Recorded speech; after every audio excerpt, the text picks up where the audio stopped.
Lakesh and Veritas, everyone.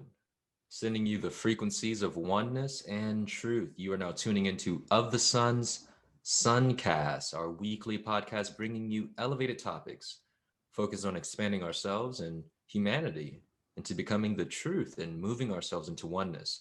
We're coming live all the way from the frequency of one mind. We have LaOta of the Sun, the architect of the vibrant organism who provides Of the Sunners wisdom and guidance so that they can find the truth and be free. I am Tavares of the Sun, certified instructor and practitioner of the Sun modalities, and the creative director behind Of the Sun's artwork, programs, and sessions. And we have Jessica of the Sun, author of 50 Women Anthology and advocate for Of the Sun, currently learning the teachings. So welcome, ladies. And Cecilia.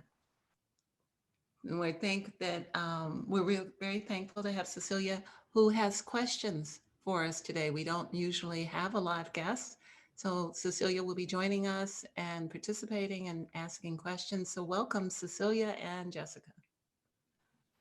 Thank you, in Lakesh and Veritas. And Lakesh and Veritas. Okay, so we have a very important topic today, and this is something that we get many questions around this idea from those who go through our clearing protocol and even at the front end before they even enter. And it's the idea of protection. How does one protect themselves, especially in the climate that we're in? And we're living in a world that is full of chaos. And it's been like that for a long time. So if you're just waking up to it, whether it's externally in the larger idea of the world or the chaos in your life and you're looking to protect yourself, we're bringing forth some solutions from the four of us, and as well as some general questions from Cecilia regarding the matter. So LaOta, would you like to kick things off on because you were the one who said, you know what, we need to speak on protection today. What inspired this? Well, I'm inspired by the questions of our regular clients. I'm always hoping to do the podcast about a topic that people are asking about.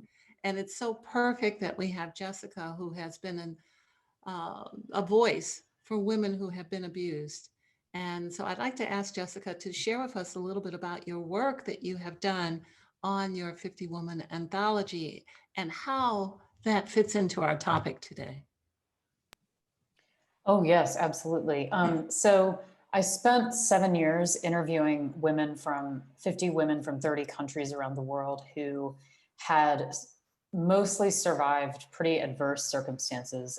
In some cases, it was violence, not in all, but a majority of them were stories of how they had survived either like sexual violence or armed conflict in their country, or some form of like abusive relationship. And within these stories is, and I'm not sure how I would tie it back to the protection that we're discussing today, but I would say one of the things that each of them did and the thread that weaves those stories together is that they all found a way to free themselves from whatever lies, issues, or greater like evils or problems were keeping them trapped in the cycle that they were in.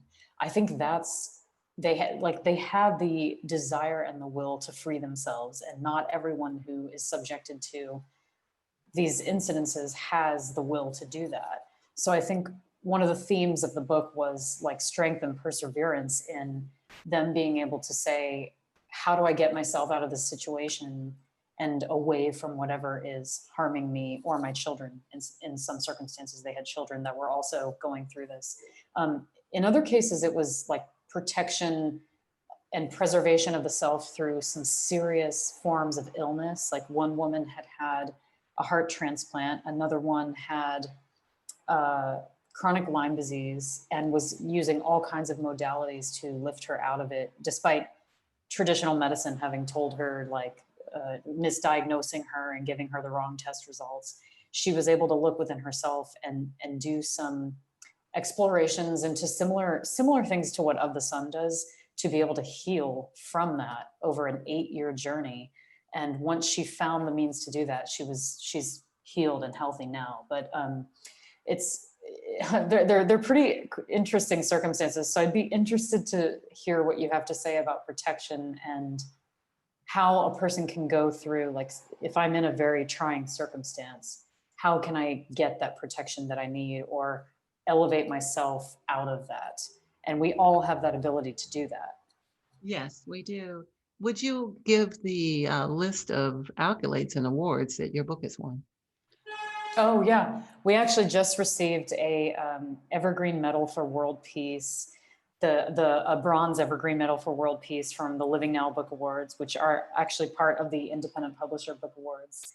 And we were quite honored because Desmond Tutu has actually won the same award in the past, and another woman named Aspen Baker, who is known for her advocacy on pro-voice on the abortion topic, rather than, you know, choosing a side and saying I'm pro-life or pro-choice. She advocates pro-voice in hearing people speak their truth about their experiences as to why they had to either undergo abortion or chose to undergo it, and what was behind that choice. So we're basically following in the footsteps of some pretty amazing people, and it was an honor to win that award back in September. So yeah, and we're also nominated for another award now, but I won't give too many details other than the fact that I will continue to call for the highest possible vibration. Yes. That truth can be known, continue to be known in women's stories. So Wishing yes. much success and joy Yes, with those we're awards. definitely making sure that we clear the path for the acknowledgement of the great work that you have done on the behalf of everyone on the planet, because everyone has a mother, a sister, and a relative that has had this experience. This is the position our planet is in. So the first thing I'd like to say is that the idea of protection has everything to do with what we discern. So most of what we discern in our world is not the truth. People are presenting themselves or masquerading as or appearing to be one thing when in fact they're another. So when we allow or permit through our own will and are in agreement with what appears to be something that's something else, we put ourselves in jeopardy and then need protection. Sometimes we need protection from our own thought pattern. And so this really has to do with the fact that we're in a free choice universe, which means that what we allow or what we permit is what happens to us. It's just that there's so many loopholes in that. We think we're allowing something to happen with someone who presents a certain way, and it turns out that that person is not at all what they presented, but we have already opened the door and given them the keys. So this is often the case, and it's not always, as you said, and in your stories, sometimes it means illness. I have suffered great, serious, life-threatening illnesses because of my thinking about how things should be, and have rectified that in the decades that passed. And so this is really the situation with everyone, is that we really encourage everyone to understand the idea of host-sponsibility, that we are wholly and completely responsible for every situation we find ourselves in. If we love it and it's wonderful, we are responsible. If it's less than that, we are responsible because we have allowed it or we have permitted it. So that means that if I allow the gate around my house to be unlocked, then I permit someone to come in. So it's not always the way we think it is. We are responsible for our our own experience, what we think about, what we dream about, who we listen to, why we listen to them, what our fears dictate. I really love this perspective that you're bringing us into this, especially the part of protection from our own thought patterns, because this is a thing that most people, when they're asking the question of how can they protect themselves, it's always from the outside versus inwardly. And this is one of the most important things because, again, as you said, it's what we allow and what we permit is what is happening. And there's countless situations that I can recall where I was viewing someone as the enemy and against me. But in hindsight, when I look back, I'm like, wow, I left the gate open, as you say, and the opportunity, but I was not looking or observing my experience and my part in it and the type of thoughts that were attracting it. And this is very important because we have a way of thinking that everything is external to us, but everything is internal to us. Who we are is what we get. So if we are a person who is easily subjugated, then we will attract subjugation. If we are a person who is a predator, then we will find ourselves where we're predatory in situations. It is not that you need a vision board. It's that you need to understand who you are, because who you are is vibrating and repeating the experience that's coming to you. So what you get is who you are. And until you change who you are, you'll continue to get that experience. It's like sabotage. You take yourself with you everywhere you go and turn that situation into the story that you're calling for. And this is, in the greater sense, a wonderful experience of understanding how to learn and elevate above darkness. That the whole purpose of the earth plane is that one of learning. So we do need to learn that everything is not what it looks like, and that we may need to look under the cover to see what a thing is, and then choose the short run or the long run. So sometimes we make choices in the short run because it seems expedient that we pay for in the long run. But the more important reality is that it is always you. It is always you and your misunderstanding of you. No one ever got out of enslavement without a sacrifice. No one ever became free of being a slave in America or a slave in a marriage or subjugated to someone else without a sacrifice. Sometimes you have to put your own thought patterns on the altar and burn them up. You have to sacrifice what you think so that you can think a new thought.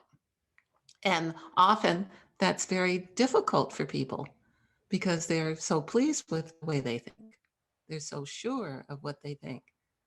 And so that's not always easy. So that first line of protection is examine yourself. Examine why, what are the reasons that you have done things? Why have you made choices that put you in the position that you are in? Did you choose from fear? If you did, you're going to lose. If all of your choices have been from fear, you can expect fear to be in charge. And so every opportunity there is to escape, fear blocks the door. It stands in front with both its arms and legs and says, no, we have to be scared and in here, so we can't go out and be free. And this is something that happens at so many levels, whether it's cancer or whether it's your children or whether it's your job. The same thing happens, the same situation. So Jessica, if you would share your understanding of the recent quote, our quote that was out yesterday speaks to this. Would you, do you have the quote handy and you can read it and explain your understanding of it?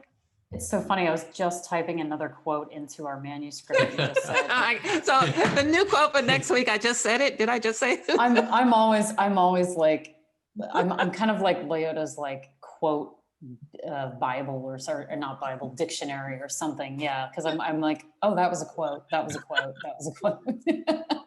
So yes, the quote actually says, what we think is sovereignty may actually be subjugation. Evaluate your interactions to ensure you are not being placed under unspoken agreements or the control of another. And this particular topic of subjugation was very interesting to me because I've had a few incidents in my life where I started a project with somebody with good intent, for example, and then somehow it ended up appearing that I was working for them, despite them not paying me. And I was doing it as a favor to a friend or something like that. And then all of a sudden I would notice like, okay, wait, why is this person being demanding? I don't work for them. Like, I'm sorry, this exchange is not a work exchange or whatever, I'm trying to help this person or this entity. And now they're kind of treating me like I work for them.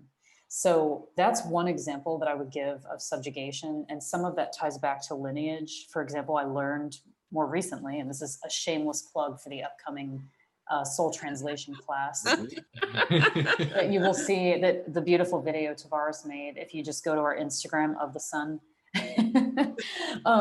What I learned is that people with Lemurian ancestry tend to have subjugation in their genes, and they just don't realize that they do. And I've often wondered, despite being a very talented person who's aware of their talents and, you know, generally an advocate for myself, why in the past have I done that? And I was unable to correct that behavior until I recognized that I was doing it. And for many years, I didn't know that I was doing it because it just sort of came naturally. So now that I know, that ain't gonna happen anymore, let me tell you. Exchanges will be well defined. Well, the conversation that we had where you got the quote, I think as we talked it through, it probably was, you know, a 40-minute conversation. And we were hitting on many topics. And this is the culmination of the quote is what you got from the conversation. That's how I understood it. Is there anything else that you wanted to recall from that? I'm not sure if you do recall anything else before we move on. I think the quote is very specific. We didn't know the protection was already scheduled. I didn't know that quote would exist, but the truth remains the truth, whether it's today or yesterday or 10 years from now, it still remains true. Exactly. And I think the subjugation is something that happens kind of routinely. And it's pretty amazing how some people will not even notice that it's going on. And then all of a sudden they'll be in some kind of relationship. And this is not just like a romantic, I mean, this could be a friendship relationship too. And all of a sudden you're wondering like, wait, why does this exchange make me feel taken advantage of? Or like, I don't feel good about this exchange. And I would say to anybody that's going through something like that, take a step back and look at the exchange and say, whoa, how did this end up happening?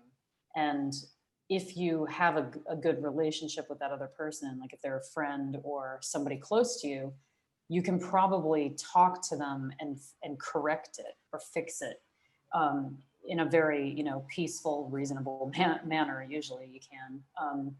But it's just like you just said, you have to first look at how you got in that situation and the reasons behind that in order to protect yourself from future things like this happening.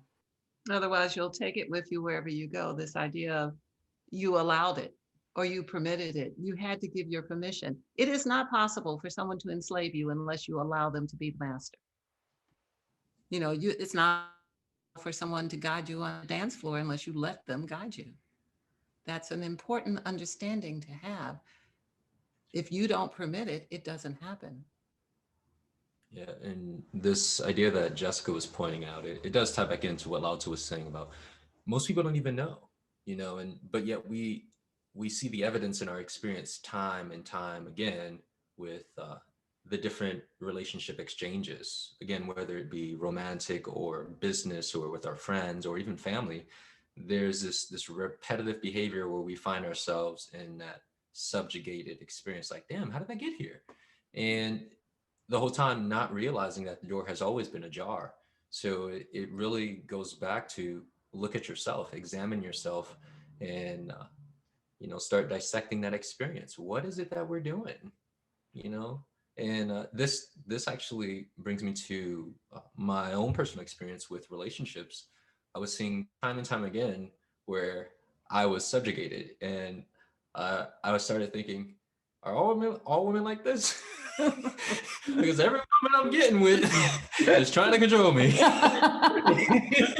And then, but guess what? T was denying his part in it. So it was just like LaOta said, in every dynamic, you have two sides. You have the predator and the one who's being subjugated, you know, or the enslaver, the one who is being enslaved.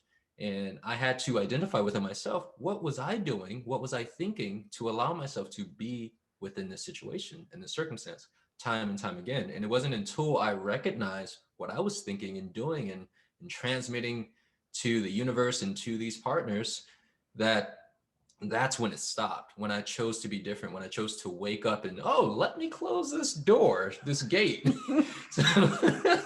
Put up a sign. Do not trespass.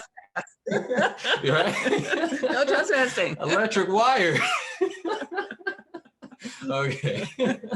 It starts with self, is what I'm saying. Well, so in our world, doubt is epidemic. So people have no clarity. And without clarity, you become prey or victim. So when I speak to people, someone will say to me, my girlfriend said terrible things to me. They hurt my feelings. She made me feel terrible. And I cried all day and I tossed and turned all night. Would you clear me? Then I'm like, well, yes, I can arrange to clear you, but if you hold on to those same thoughts, you'll need clearing every second. So why not? Let's look at the situation. Uh, your the girlfriend is an aggressor and is aggressing you, and I'm like, no, she didn't mean it. I'm like, did it hurt? She said, yes, it hurt. I cried. I'm like, it hurt because she meant it. No, she didn't mean it. She was abused as a child, or she's autistic, or she's abandoned. And I'm like, she still meant it. And that's why you felt it. And now you are aggressive. Your energy has gone to her and you don't have it. And she now has it. And that's the reality of the energy transfer. In this universe, energy is the commodity. So if someone can make you cry or make you upset or make you sad, they can experience whatever whatever you're willing to give them. For instance, you're driving and somebody is having road rage ahead of you and you see them and you're safely in distance, you don't think anything about it. But someone next to you in the car next to you has road rage and you become excited and afraid, and that person then has your energy. So it's very similar with people close to us, girlfriends, family, work relationships, where someone at work is terrorizing you and making you, because that person, when is able to take you off your center so that you are emotional and spewing out emotional energy that they are sucking up. And so this is something that happens that people don't necessarily know they're doing, although some people do, but either way, it's damaging and dangerous for you. So this is part of the experience of subjugation. It's like if you are happy and having a beautiful experience and the phone rings and someone on the other end of the phone, when you get off, you're crying or sad or tired, you have lost. If you answer the phone and you maintain your high vibration, you maintain your center, you're still happy and glowing no matter what they have said. Somebody has exited, someone has died, you're still happy. Someone has run and a tree has fallen in your house, you're still fine. You have maintained your center and not lost your integrity. If the person can constantly push you around emotionally by what they say and do, you're not centered, you're not rooted in the truth of your own experience. You're in doubt. So the doubt moves you off your center and you lose your integrity. And then you start making excuses for the person. You start saying, well, on Tuesdays, they're lovely. It's just on Thursday that. And when you start doing that, you have then joined into your own sabotage. Now you have a stick that you're beating yourself on the head with. Oh, I can add to that and say that what I've observed and what I've personally done is when somebody is justifying another person's bad behavior and blaming it on myself. Yes. And I think that comes from that negative motivator of like self-sabotage and self-punishment, is that you make other people's either bad behaviors or like behavioral patterns towards you, you take ownership of them and say, I caused this, I did it. It's not always you. And I know that a lot of New Age thought tells us to believe that everything was our reaction. And yes, we do contribute to some situations, but the reality is boys and girls, some people just don't deal with their issues. And all you can control is your own reaction to that. So. And that's what you're responsible for. You don't owe anyone anything other than the truth. And you have to, though, first establish a level of truth within yourself. Otherwise, the equation is sloppy and messy. It's a messy equation.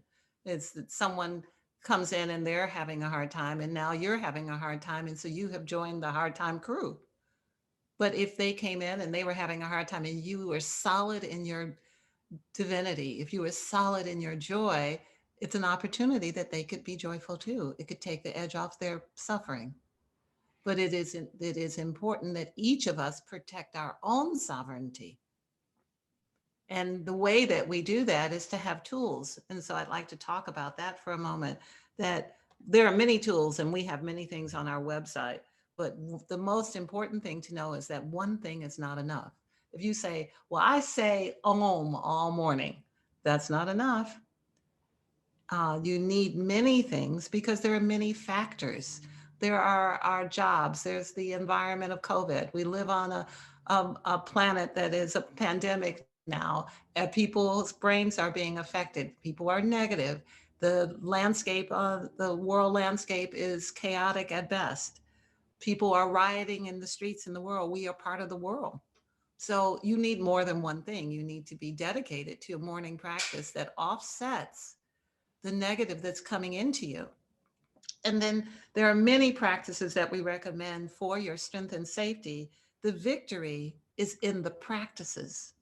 The victory is not in the random thought you have that you're above it all or that you're just fine. The victory is that you can discipline yourself, you can wax on, wax off, you can work your way into the 10th degree black belt of holding your own frequency.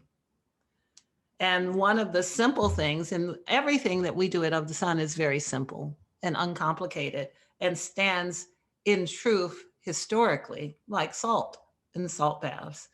The DNA salt, which has layers and layers and layers of different frequencies, that is enhanced and awakened. First, it's enhanced, then it's awakened, and then it has layers of traditional things like frankincense and myrrh. Then it has frequencies from someone who's been a clearer from decades and decades and decades.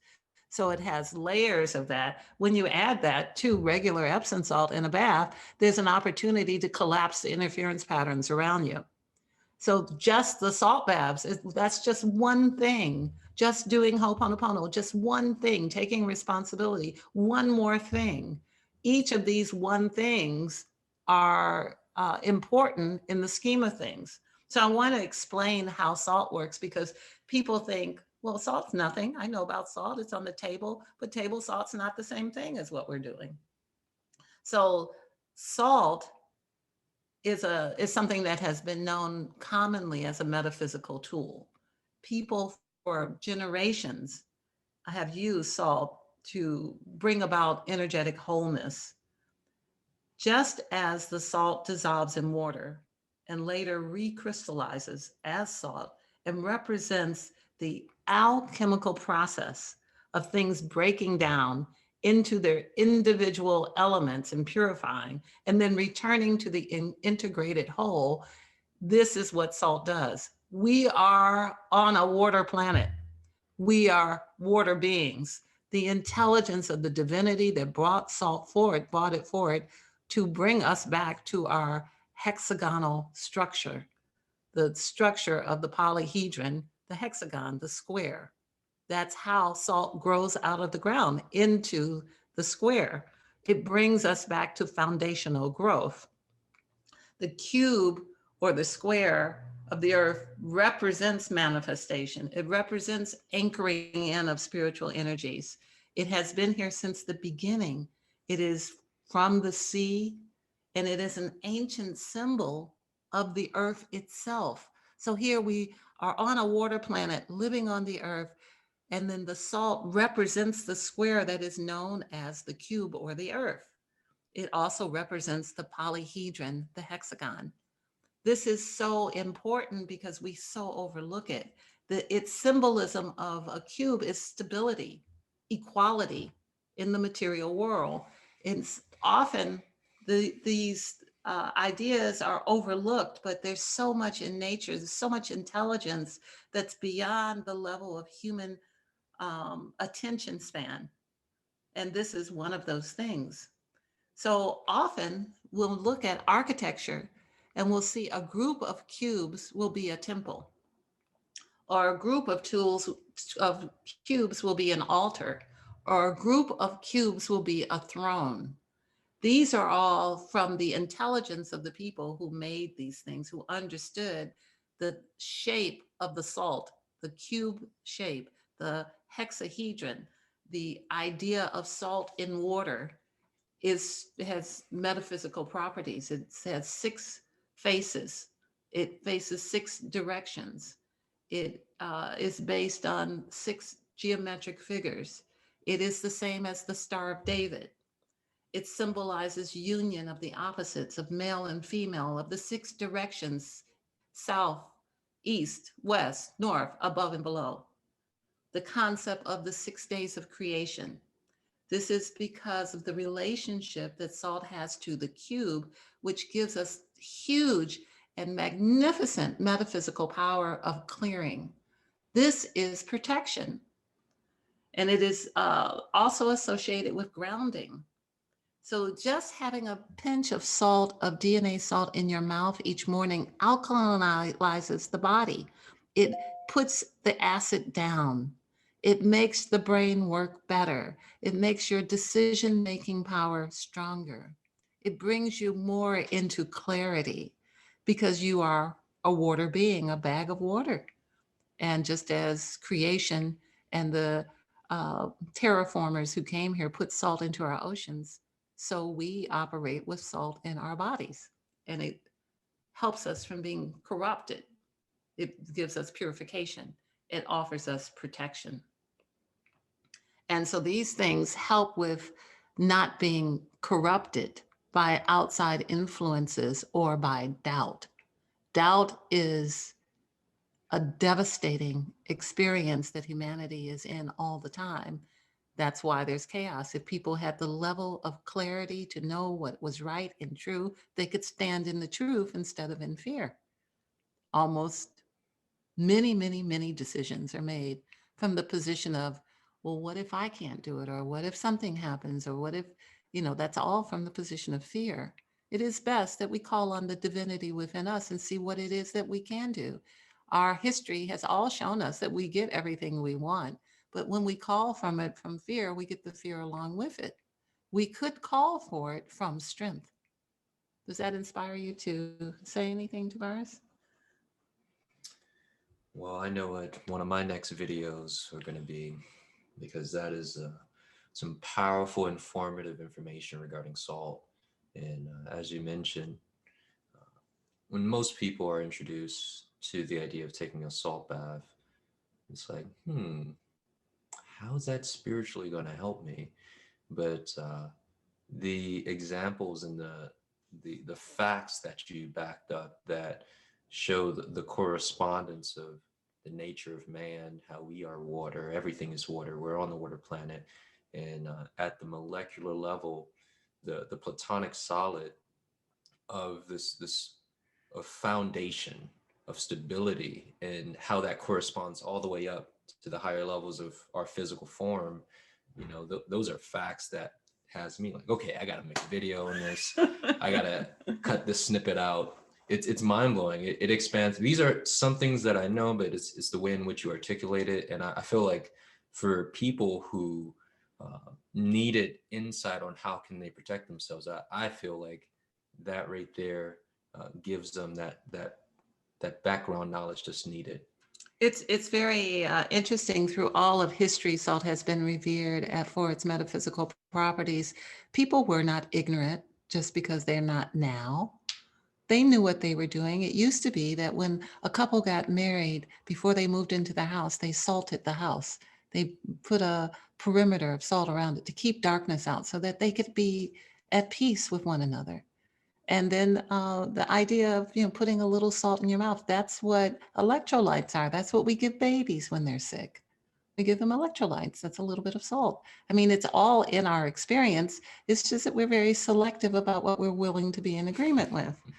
And so the idea of the sun salts, the DNA salts, is very interesting. We have the pink Himalayan salt, which is a general detoxifier that collapses interference patterns. But we also have the Hawaiian jade salt that resonates with the green in the heart chakra, where so many of us have damage. So many people that I see have broken glass instead of a heart. You know, it looks like broken glass. It's almost sharp. If I touched it, it could cut me. The green of the jade salt helps with these things from an ancestral level to our love affairs. So the green salt is for us to soak in and resonate with the ultraviolet frequencies that strengthen the heart chakra. We also have the red salt, which is for the base chakra, which has the natural red of iron that the body needs. And we know, if you've studied any of the African tribes, you know that some of the tribes work with the red dirt, work with the blood of animals, because they need the iron to exist. So it's a component. Everything on the planet is what we're made from. And so that's iron is part of that. That is the life and death of us. That is the creative ability. All of the artists, all of the brilliant ones, all of you who are on the phone are artists. And that inspiration comes from the base chakra. So the red salt is to your greatest advantage. Not only does it bring about vitality and creativity, but it's truly the life and death of you, because you are vitality and creativity. And many of you who know your artists are already operating in that. So we have also the black volcanic salt from the fire of the volcanoes, which is really for the opportunity to thoroughly detoxify. So you can use the black salt, a tablespoon in with 2 cups of Epsom salt, and have an experience of being released from the suffering of the experience of living. In our experience right now, where there's so much chaos on the radio waves, there's so much chaos on the internet, there's so many bots that are saying things that are negative, there's so many things coming into our experience, people being difficult or irritable that we experience, that taking a bath with that is a general detoxer of all the various different kinds of negative that come into us. And it has been awakened. And it has said to us that we are not this way if you buy us from someone who has not awakened us. We're just asleep. You know, it's like the idea of the dates help protect us, but if you don't awaken them and speak to them, you're just eating a date. If you just get black salt or just get green salt or red salt, you're just having red salt. If it has been awakened, if it has been considered, if it has been elevated, if it has been infused with power, if it has had other elements that strengthen it, you've got something else. So, any thoughts or questions on that from anyone?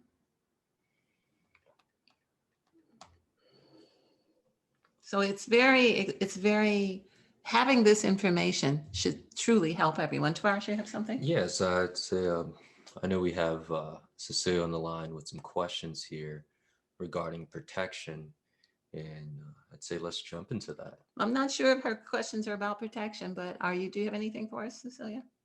Yes, I do have a few questions about protection. A lot of them were covered already, but one of my questions was, why is it important to ask for protection during our dream time? Oh, this is really good. Oh my God. That is so funny that she touched on that, because I have No. Would you go ahead, Jessica, share what you want to share about it? Yes, I think I shared that entity story the other day, where the entity was pulling on me whenever I was asleep, and Yes. was like, yeah. And then I called for protection. But a funny anecdote on that. I was watching this like old Unsolved Mysteries episode a while back. Do you guys remember that show from the 90s? Yes. You know, Robert Stack, who's like the scariest host on the planet. Who looks like an apparition himself. But I actually saw in one of the old episodes, this couple was talking about how they had bought a house on a graveyard, and they were experiencing all kinds of weird stuff. And they started having very bizarre dreams. And the man said one night he was down in the kitchen at about 10 or 11 p.m. and he saw these 2 shady apparitions. and they started moving through the house, and he followed them up the stairs and saw one of them standing at the foot of the bed while his wife was asleep. Absolutely. And yeah, so that's when she said that, it immediately made me think of that episode. Sorry. Go ahead. Well, Tavares, did you have something? Yes. So there's so many stories, but one of the things that come to mind is an experience that I had where I was working on separating myself from the experience of others in my life. And primarily it was self-preservation. You know, I could see that there was a lot of toxicity and I'm not about that. So in doing so, guess who was in my dreams? The people who I was detaching from, they were popping up, and you know, I actually fight in my dreams. I will take you out because LaOta knows for a very long time I've been writing down my dreams, doing dream recall. Sometimes I go lucid and awaken, and you know, instead of being that person who's petrified in fear of what they're seeing in their dream, I will get you. Oh, you're in my dream? Oh no. But the whole point is in that experience of me working my way away from the negative influence, I could see that they were attempting to get me in my most vulnerable state while I was asleep, you know? So this required me to re-up my protection, to do my practices. Of a sudden, actually, we have on our website in the evolutionary practice section, it's right on the top tab of the homepage. We have a day practice and we have a night practice where you can call forth protection with a list of practices that you can do to keep yourself safe and secure while you're in one of the most vulnerable states, which is dream time. And utilizing this along with the sacred woods for protection, you know, they work. Long story short, implementing the practices, there was less and less, if not any, of that level of interference within my dream state. It's very important that we understand that we allow or permit. So when we don't protect ourselves, we are allowing and permitting anyone who has intense and high intensity desire to affect us. They come in at a time where we're asleep and vulnerable. So sometimes this could just be the desire of a parent to, or a grandparent or a worker to influence you. Sometimes it's like, I want you to do what I want you to do. And so since you're being hard-headed and won't take the message during the day, that intense desire brings them into your dream state. But what you should understand is that only happens if you permit it. If you set a barrier of protection, you're not permitting it. If you don't set a barrier of protection, you are. It's always what you allow and what you permit. It always still goes back to you. It's not so much that someone is aggressing you, although they may be. It is more that you haven't done what you need to do to make sure that you are not aggressed. So this is a very important question. I'm really glad that you asked it. The idea is, the loophole is that you do nothing. When you do nothing, no thing happens. When you do not protect yourself, there's nothing there to protect you, because it is always about you and your own strength and your own integrity and your own foundational ability. It is not that someone is going to come in on a white horse, on a charger, like in all the fairy tales, and rescue you. It will be you who rescues you. And how much pain and suffering you experience is to what degree you're willing to learn quickly.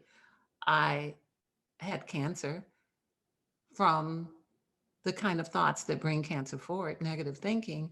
And until I was faced with that experience, my learning curve was slow. That sped up my learning curve significantly. So everybody doesn't have to learn in that way, but my own learning required me to suffer. And not everyone has to do that. Some people, you can tell them the stove is hot. Some people need to experience fire. So, but it still comes down to, it's what you allow or what you permit. It's just like, if you want angels to protect you, don't assume that that's going to happen and you haven't asked them.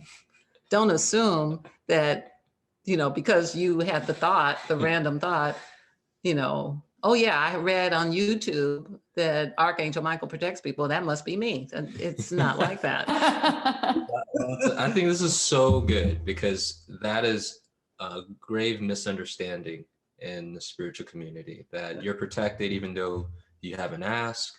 And you always speak about how these type of beings, they operate within free will. Right. They're not going to infringe on your free will to not want to be protected when you did not ask. You don't ask, you don't get. The free will, it puts the rest of the universe that is in harmony with the laws and principles of the universe, who live by the truth of the free will not infringe upon your free will to pull you out of an accident or stop you from running headfirst into a catastrophe if you don't ask. Because that is your will to learn that way. If you want to learn that way, die and come back and have a different experience, you're free to do that. And they're free because there really is no death. They're free to allow it. Really, it's you. You allow or permit yourself to be protected or you don't. It's the loophole is that you have to consider your own protection. And then you have to ask for help if you want it. But if you think that you're living a experience where you don't need protection, then, I would say examine your experience. Yes, ma'am. So that, did that answer your question, Sister Ann? Yes, it did. It's very helpful. Do you have an? Yes, I have another question. What can we do to protect the other forms of life that can't protect themselves yet, like children or earth or trees, animals? The first thing is that we must know that we are all one. You must know that you are the earth. You are the child. You are the one who's being abused. You are the one whose organs are being taken out and transplanted. We are one. When you protect yourself, you protect everyone. I have many cases where people are concerned that relatives will hurt children or be lax and put children at risk. And they worry until they grow into the understanding that they are loving the person and protecting them with their love, protects them whether they're with them in the home or if they're somewhere else. We've had many, many, many cases where children may have been at risk. And once we share and fortify the parent who's talking to us in that they are strong enough through their love, if they know that they are protecting the person, and then the person will be safe. But the doubt is what gets everyone in trouble. When they doubt that they have the ability to do it, they don't have the ability to do it. Only if you know for sure that your love can protect another, your love can protect this planet, your love can protect a child. And it's really almost at an individual level of understanding that you know that you have the power. I am clear that I have the power to protect whoever it is that comes to us if they are not in doubt. But if they're in doubt, they become their own experience of learning. They experience what doubt brings you. And so most people are at varying levels of doubt that don't hit the level of truth for a while. But usually when people focus and they follow the principles, they in meditation, when they're calling for the truth itself will show it to them through their investigation. When a person is not really committed to the truth, they're not really investigating, they're kind of semi-involved, then they get semi-results. A person who really sees danger is really the best client for us because that person is motivated to really come out of doubt into clarity. And that person is the one who often is better protected than the person in a semi-dangerous situation, because the person in the semi-dangerous situation often doesn't recognize the danger. Does that make sense to you? Yes, it does. Thank you. Anyone else? Jessica, you have anything? No, but I think that's true. I mean, you can't keep being afraid of something and then expect things to protect you when you're not willing to give up the fear. It's kind of like an exchange, right? Like, It's absolutely an exchange. you have to exchange fear for protection. You have to sacrifice it. You have to throw it on the altar and say, I'm burning this up. I'm sacrificing my fear that I can't do it. I'm sacrificing my doubt that I'm not capable. I'm embracing the fact that I am all of that and I can do it. And in that growth cycle, you become victorious. You become sovereign. You become the truth. The truth is that you are the rocks, you are the trees, you are the earth, and you are every child. We are every child. Every female child has been killed because they're female. We are that. Every person who has been subjugated in every country for however many hundreds of years, we are all of that. And we can turn that around if we will. If it is our will to do so, we can then become the other side of the equation, which equals victory over darkness. But if we are having fantasies, and if we're thinking that I have a random thought, but I'm not really feeling like I want to do anything about it. I don't feel like meditating. I don't really feel like doing practices. You do nothing, nothing happens. And then That's why, oh, I'm sorry, go ahead. Go ahead, Jessica. I was going to say, that's why I've got that little voice inside my head that says, get your ass up and do those practices now. That's right. That's right. Stop your bitching. And you can list the long list of accolades and awards that you have won since that happened. The many things coming to you, the many wonderful experiences that you are having in another place where you could be, shaking in your boots. That's not what's happening. You've just got a wonderful job, you're winning awards, you're experiencing financial sovereignty, you're having the experience of expansion, you're writing articles for, this just goes on and on. I could go on and on. All of that is happening because you make yourself do the practices. Because it wasn't all happening when you weren't doing them. And so there you have it. The history itself will show random good things were happening. Now there's a list of good things happening. Oh, yes. In doing those practices, I really feel like you can pinpoint something and say, I'm going to create this. And you do. You become, if anybody, I read tarot, I read the Rider-Waite deck is my specialization, and there's one card that's I believe it's 0 or 1 in the major arcana, and that's the Magician. And when you do those, you are the magician. You can. I've actually done it. I've said I want to get this award for this reason, and I've created it. Of course you can, and that's what it is. You name, and this is what all the books are written about: name it, claim it. It's a principle. It's a principle, but that means you asked for it. It didn't mean that you were in some random, I don't know, I don't feel like it kind of mood. You were like, I want to win this award. And then the universe said, we can't wait to give you what you're asking for. Thank you for asking. We have backed up. We're constipated. We're trying to give you things. I'm so glad you asked. Your ask is our laxative.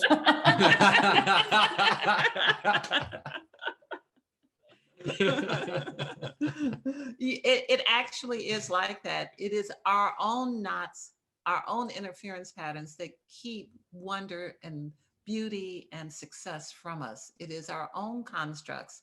Sometimes our constructs are our parents' constructs, or they're in our generations, or they're in the lineage. And sometimes they're just part of being on Facebook, and being on social media and having fear create new constructs for us. But either way, the universe is attempting to, the sun is shining on us to make us grow. Always, every day, for as long as there's been a world. That same principle applies to everything, to Mother Earth, to the stars in the sky.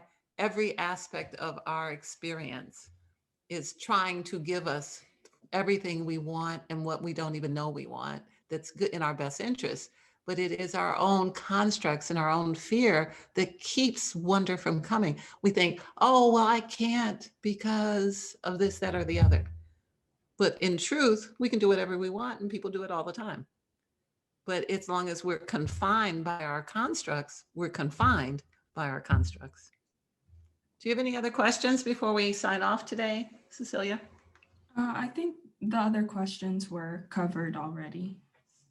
Well, I hope that this has given you clarity. Have you found clarity, Cecilia? In any Yes, very much so. It's been moving. So thank you. Well, we are really happy, and we'll invite you back again when you have questions for us. And we'd like to have you join us. It's a good idea to ask the questions because I'm sure those in the audience had the same questions. Tavares? Protect yourself before you wreck yourself.